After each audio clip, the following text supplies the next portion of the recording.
Et on est parti pour le récap de Raw, let's go! Et on commencerons avec CM Punk qui est sur le ring et il nous fait une promo qui était magnifique! Il a craché sur tout le monde, il a craché sur Roman Reigns, sur TKO, sur Pat McAfee et tous les trucs qui vont pas à WWE. En tous les cas, avec cette promo, CM Punk nous a prouvé que personne peut le tester au jour d'aujourd'hui au micro. Et j'ai vu beaucoup de gens qui comparaient cette promo en disant que c'était une bad bombe 2.0. Je suis pas tout à fait d'accord avec eux. Après, on enchaîne avec un match entre Austin Theory et Knight.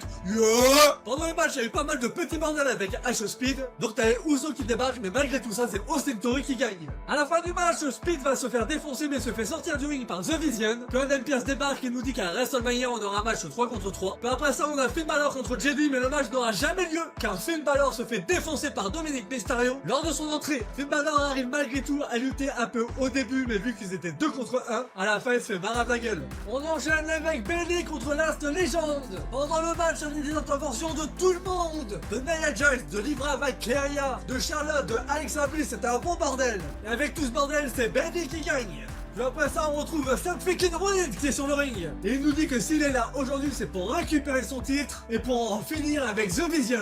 Mais il nous dit que ses plans sont un peu compromis parce que t'as Gunther qui l'a attaqué et il ne sait pas pourquoi. D'ailleurs, en parlant du loup, le v'là, Gunther essaye d'attaquer Seth freaking Rollins par derrière, mais Seth arrive à le contrer. Puis après, on voit Gunther qui croise Paul Heyman dans les coulisses et il lui dit maintenant tu me dois un service. Bon, on sait très bien que cette rivalité sort de nulle part à cause des blessés. Mais s'ils se servent de ça pour après nous lancer la rivalité entre Gunther et Brock Lesnar, pourquoi pas? Mais après ça, on a un match 3 contre 3 avec Penta, Dragon Lee et Javon Evans contre les Americanos. Et personnellement, j'ai adoré le match. Ils nous ont proposé un putain de match, j'ai surkiffé. Et les vainqueurs du match, c'est Penta, Dragon Lee et Javon Evans. Après le match, nous avons le retour de Rey Mysterio. Et il nous annonce qu'il intègre le ladder match à WrestleMania. Après ça, nous avons Stephanie McMahon qui vient attaquer Liv Morgan. Malheureusement, l'attaque a été trop violente et mal gérée. Car on voit dans les images quand Stephanie McMahon attaque Liv Morgan, Liv et Roxanne Perez se percutent violemment. Liv Morgan a mis des photos sur Instagram et on voit la violence du choc. Là, les deux sont en observation pour commotion cérébrale, mais ça devrait aller pour leur match pour WrestleMania. Puis après ça, nous avons Rhea Ripley et Io Sky contre Bifab et Michelin. Pendant le match, nous avons l'intervention de Jet Cargill. Malgré tout ça, Io Sky arrive à faire le tomber, mais malheureusement pour elle, on a la sauce d'après-match. Io se fait défoncer sous les yeux de Rhea Ripley.